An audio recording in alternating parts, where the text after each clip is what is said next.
This lake house would be perfect for Victoria, my father announced during what was supposed to be a casual family dinner, his voice carrying that familiar tone of false casualness that always preceded his worst decisions. In fact, I've already transferred it to her name. She deserves a nice summer home. I set down my fork carefully, studying my father's smug expression and Victoria's triumphant smile. At 32, I'd spent years watching my father hand things to his new wife that didn't belong to him. But this time was different. This time, I was ready. Really? I kept my voice light, years of practice hiding the steel beneath. That's interesting, Dad. You should check those records again.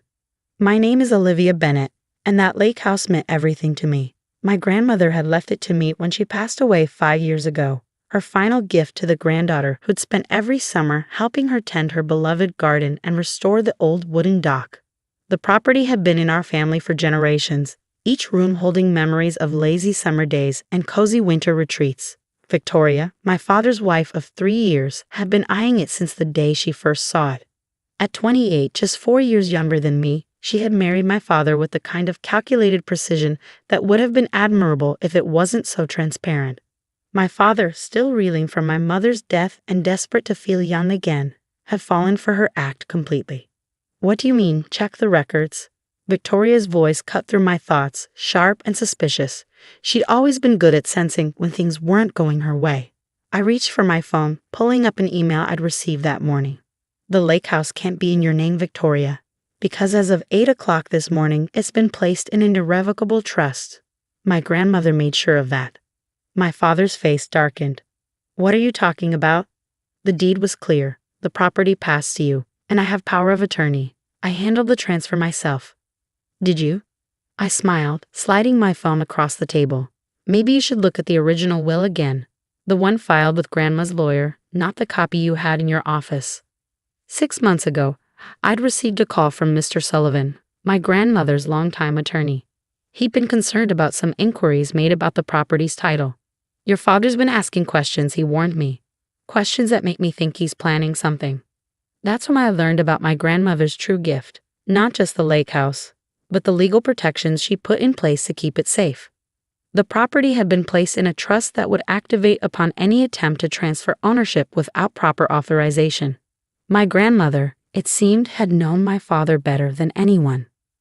This is ridiculous, Victoria snapped, her perfect manicure tapping angrily against her wine glass. James, tell her this is ridiculous.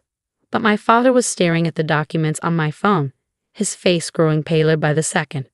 The trust documents were clear. Any unauthorized attempt to transfer the property would trigger immediate legal consequences. You can't do this, he said finally, his voice hoarse. I'm your father. And this was my grandmother's house, I replied calmly. She left it to me for a reason. Did you really think she wouldn't protect it? Victoria stood up abruptly, her chair scraping against the floor. You ungrateful little. Careful, I interrupted. The trust has very specific provisions about harassment or interference. Mr. Sullivan is quite thorough in his documentation. The silence that followed was deafening. My father looked like he'd aged 10 years in 10 minutes, while Victoria's perfect composure had cracked completely. The renovation plans, she whispered, more to herself than to us. The contractors are starting next week. I took a sip of my water, letting the moment stretch. You'll need to cancel those. Any modifications to the property require written authorization from the trust administrator. That would be me. My father started to speak, probably to try another angle of attack, but I held up my hand. There's more. The trust includes detailed records of every attempt to access or transfer the property over the past 6 months, including some interesting conversations with real estate agents about potential buyers. That got their attention. Victoria's face went from angry red to pale white in seconds, while my father seemed to sink further into his chair. You've been trying to sell it? I asked, though I already knew the answer. Mr. Sullivan's investigation had been thorough, even before this supposed transfer to Victoria.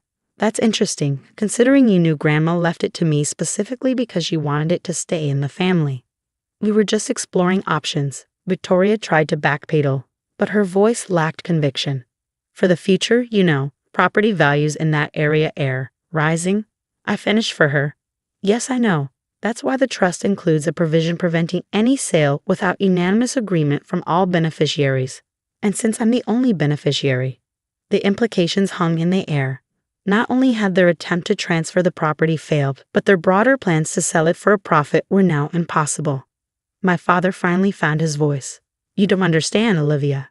Victoria and we had plans. The sale would have given us the capital to what, Dad? Fund another of Victoria's business ventures, like the boutique that mysteriously closed after 6 months, or maybe the yoga studio that never actually opened. Victoria's face flushed with anger. How dare you? James, are you going to let her talk to me like this? But my father was still staring at the trust documents, reality finally sinking in. He'd lost, not just the lake house, but the potential windfall they'd been counting on. I stood up, gathering my things. The trust administrator, that's me, will be conducting a property inspection next weekend. I'll need you to remove any personal items you've left there. After that, the security codes will be changed. You can't just, Victoria started, but I cut her off. I can, and I will. Grandma made sure of that. She saw this coming, you know. She told Mr. Sullivan that my father would try something like this eventually. That's why she set up the trust the way she did. I walked to the door, then turned back for one final point. Oh, and Dad, you might want to check your email. Mr. Sullivan sent over some interesting documentation about your use of power of attorney. He thinks there might be some irregularities worth discussing. The look on their faces as I left was something I'd remember for a long time. But this wasn't about revenge, it was about protecting what was mine, what my grandmother had entrusted to me. As I drove home that evening, I thought about all the summers spent at that lake house, helping my grandmother tend her garden and listening to her stories. She taught me more than just how to care for plants. She taught me how to stand up for myself, how to protect what mattered. Sometimes, Olivia, she told me once as we sat on the dock watching the sunset, the best defense is being prepared. People will always try to take what isn't theirs, but they can only succeed if you let them. She'd been right, as usual. And now, thanks to her foresight, the lake house would stay exactly where it belonged, in the hands of someone who truly appreciated its value. My phone buzzed with a text from Mr. Sullivan. Everything go as planned. I smiled, typing back a quick response. Exactly as Grandma would have wanted. The lake house was safe, and with it all the memories and promises it held. Sometimes, the best victories are the ones you plan for long before the battle begins. The fallout from the dinner revelation was swift and explosive. The next morning, my phone was flooded with messages, angry texts from Victoria, pleading voicemails from my father, and even a few confused inquiries from family friends who had apparently been promised use of the lake house for their summer vacations. I forwarded each message to Mr. Sullivan, adding to his already substantial documentation of their behavior. They're getting desperate, he noted during our morning call. Your father just tried to schedule an emergency meeting with me, claimed there must be some mistake in the trust documents. Was there? I asked, though I already knew the answer. Your grandmother didn't make mistakes, Olivia, especially not when it came to protecting what mattered to her. Later that afternoon, I drove out to the lake house, needing to see for myself what changes they had already made. As I pulled up the familiar gravel driveway, my heart sank. The garden my grandmother had lovingly tended for decades was partially dug up, presumably in preparation for Victoria's planned modernization. Construction materials were piled near the dock, and a large dumpster sat filled with what looked like original fixtures from the house. I was taking pictures of the damage when a car roared up the driveway. Victoria stepped out, looking less polished than usual in her hurry to confront me. You have no right to be here, she snapped, striding toward me in her impractical heels. James and I have already paid deposits to the contractors. We have plans. I lowered my phone, making sure the photos were safely backed up to the cloud. Actually, you're the one who has no right to be here. As of this morning, the security company has been instructed to treat any unauthorized entry as trespassing. Trespassing? She laughed, but there was an edge of hysteria to it. I'm James's wife. This is our summer home. No, it's my property, held in a trust established by my grandmother. And those contractors you hired, they've all been notified that any work performed without proper authorization will result in legal action. Victoria's face contorted with rage. You think you're so clever, don't you? But you have no idea what you're doing. James and I had buyers lined up, wealthy buyers. This could have set us all up for life. Set you up, you mean? I corrected her. Just like you thought marrying my father would set you up. How's that working out for you? She took a step toward me, finger pointed accusingly. Everything was fine until you interfered. We had plans for this place, plans that would have benefited everyone. Everyone except me, I said calmly, and everyone except my grandmother, who wanted this place preserved, not torn down and commercialized. Your grandmother is dead, Victoria spat, and you're living in the past, clinging to this old house like it's some kind of shrine. The words hit hard, but I kept my composure. You're right about one thing. I am preserving this place, but not just because of the past. Because of what it represents, what it can still be. Just then, another car pulled up, my father's. He got out slowly, looking older and more defeated than I'd ever seen him. Victoria, he called out, his voice weary. I told you not to come here. Mr. Sullivan just finished explaining everything to me. The trust is ironclad. Victoria whirled on him. You said you could handle this. You said the power of attorney meet. I was wrong. He cut her off, and for the first time, I heard real regret in his voice. About a lot of things. I watched their exchange with a strange sense of detachment. This was the moment my father had to choose between his new wife's schemes and his daughter's inheritance, between quick profit and lasting legacy. The contractors, Victoria pressed. The deposits will have to be forfeited, my father finished. We had no right to authorize those changes. The trust makes that very clear. Victoria's face went through a series of emotions: anger, disbelief, calculation, and finally, a cold sort of fury. Without another word, she stormed back to her car and peeled out of the driveway, leaving my father and me standing in the aftermath of her dust. I'm sorry, he said finally, looking at the half-destroyed garden. Your grandmother, she loved this place so much. She did, I agreed, and she trusted me to protect it, not just the house, Dad, but everything it stands for. The memories, the history, the future she imagined for it. He nodded slowly. I forgot that somewhere along the way.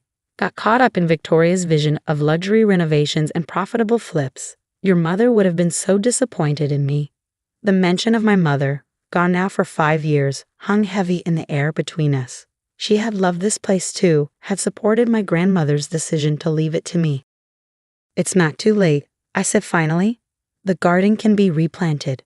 The fixtures in that dumpster can be salvaged. It'll take work, but it's worth saving, he finished, just like your grandmother always said. I looked at him, and saw past the mistakes and poor choices to the father I remember from my childhood. The one who used to help me build sandcastles on the lake's beach, who taught me to fish off the old dock. You're welcome to help, I offered. With the restoration, if you want to. His eyes met mine, hopeful but hesitant, even after everything. The trust exists to protect the property, I said carefully, but it doesn't have to keep out family, real family, Dad, people who understand what this place means. He looked around at the garden, the house, the lake sparkling beyond. Victoria won't like that. Victoria has a choice to make then, I replied, just like you did. In that moment, standing amid the wreckage of my grandmother's garden, I realized that sometimes saving a place means more than just protecting its legal ownership.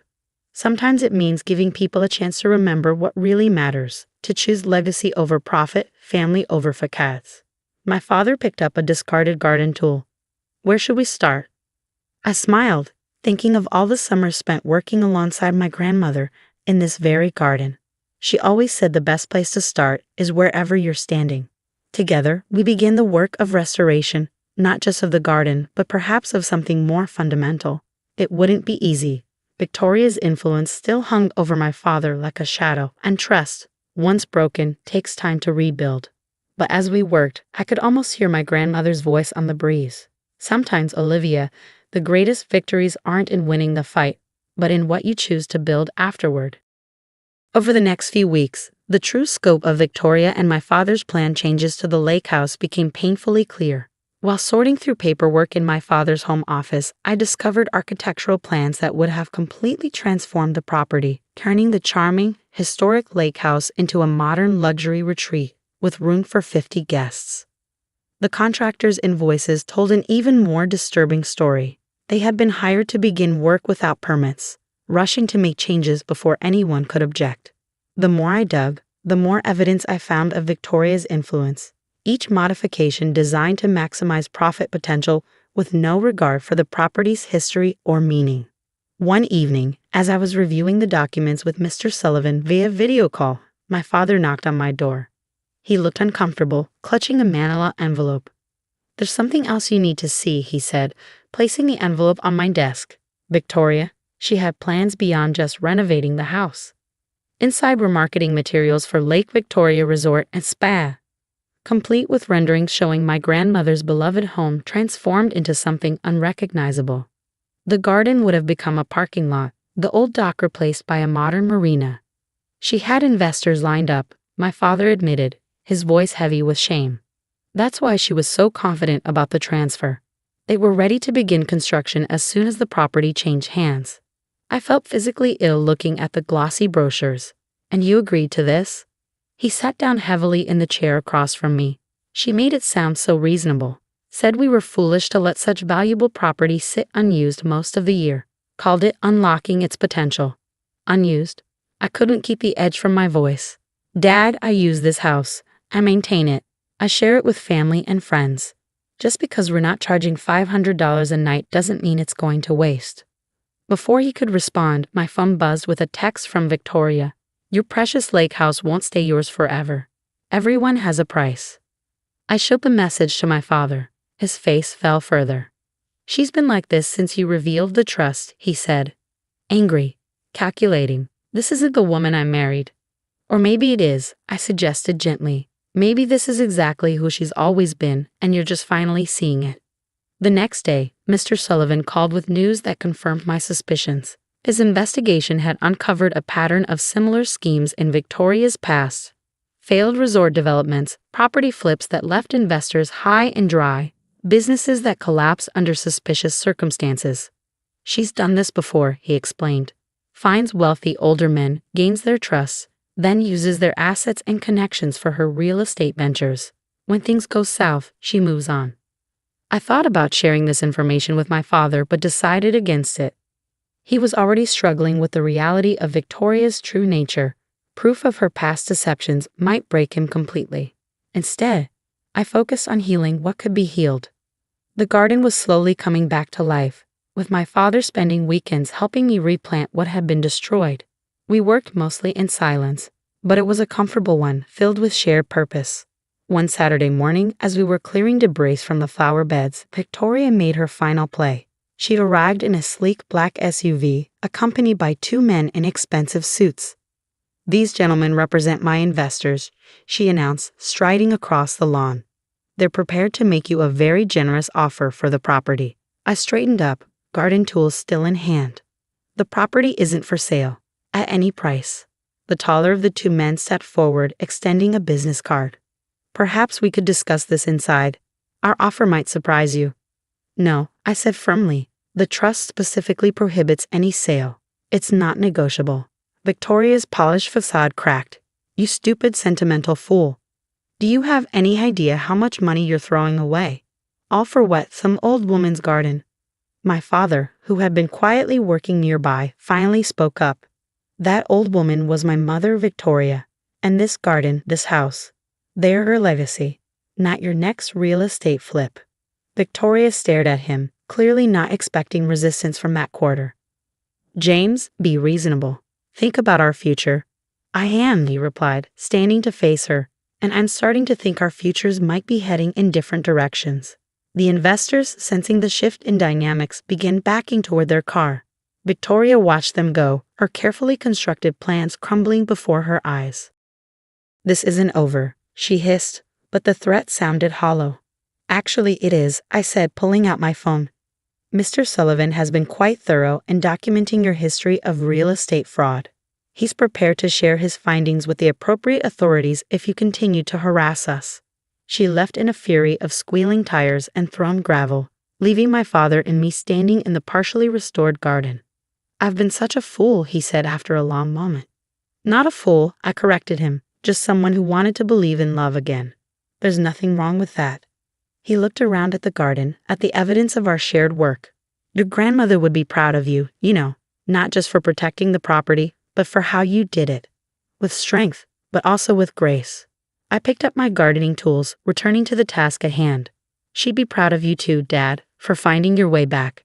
As we worked side by side in the late summer sunshine, I thought about everything that had happened.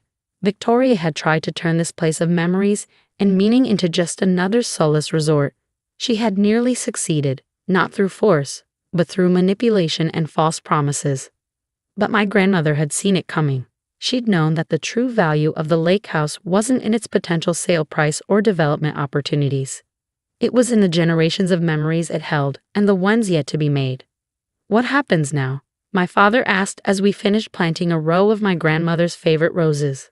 I looked out over the lake, its surface golden in the evening light. Now we rebuild.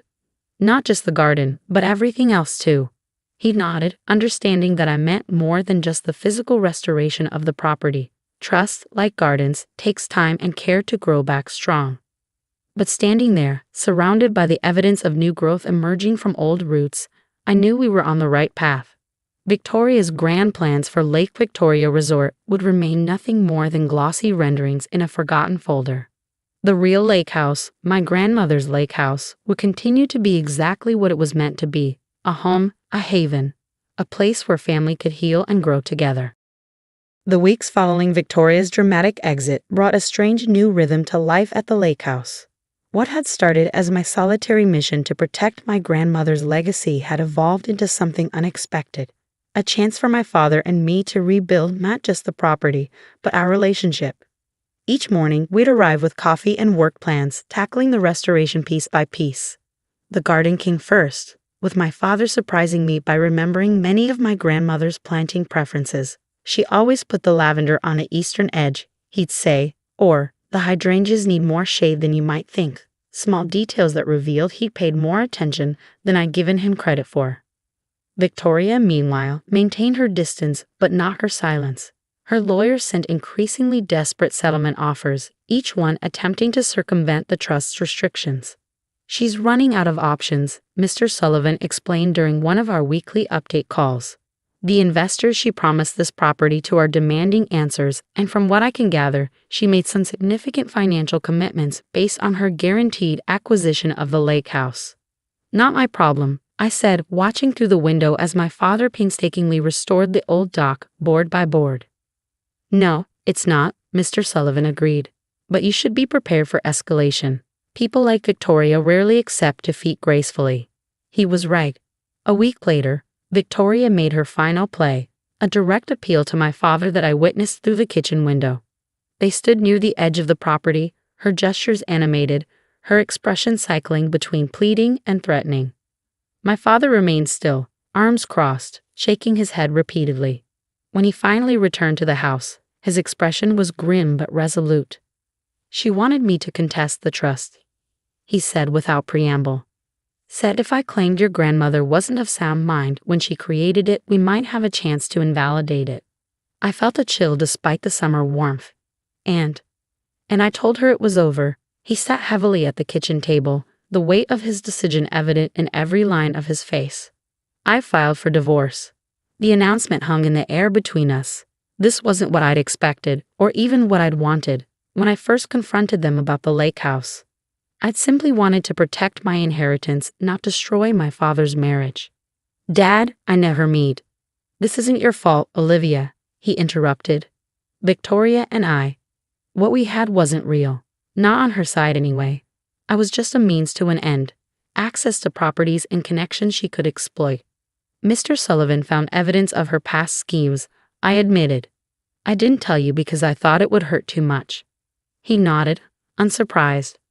I started doing my own research after that day with the investors, found some of her previous husbands, had some illuminating conversations. He attempted a smile. "Turns out I'm not the first man to fall for her act, just the latest." We sat in silence for a moment, the sound of the lake lapping against the shore filtering through the open windows. "What now?" I finally asked. "Now," he said, looking around at the half-restored kitchen, "we keep rebuilding. The house and everything else." That evening, as the sun set over the lake, we sat on the newly repaired dock with glasses of my grandmother's favorite lemonade. The garden was coming back to life, with new shoots pushing through the soil where Victoria's contractors had torn up the old plants. The house itself was slowly returning to its former charm. The modern fixtures Victoria had installed replaced with pieces more in keeping with its history. "Your grandmother once told me something I didn't understand at the time," my father said, watching the golden light dance across the water. "She said that houses have souls, just like people, that they remember who loved them and who didn't." I smiled, hearing my grandmother's wisdom in his words. She used to tell me that too. Said that's why this place always felt so special, because generations of our family had filled it with love. "I forgot that for a while," he admitted. "Got caught up in Victoria's vision of potential and investment opportunity. Stopped seeing the soul of this place." "But you see it now," I said, not as a question, but as recognition. He nodded, his gaze taking in the familiar shoreline, the gardens beginning to bloom again, the weathered wood of the boathouse that had sheltered our family's small fleet of canoes and kayaks for decades. "I see it," he agreed, "and I'm grateful you fought to protect it, even when that meant fighting me." The sound of a car coming up the driveway interrupted our moment. Mr. Sullivan stepped out, holding a folder. "Good news," he called as he approached the dock. "Victoria has officially withdrawn all claims against the property. The trust stands unchallenged." As Mr. Sullivan explained the legal details, I found myself looking not at him, but at my father. The tension that had lived in his shoulders since this all began had finally eased. He looked more like the father I remember from childhood, present, engaged, at peace. The lake house was safe, just as my grandmother had intended. But she had protected more than just property with her foresight. She had created the opportunity for healing, for truth, for reconciliation. In fighting to preserve her legacy, I'd unexpectedly recovered something I thought was lost forever: my father.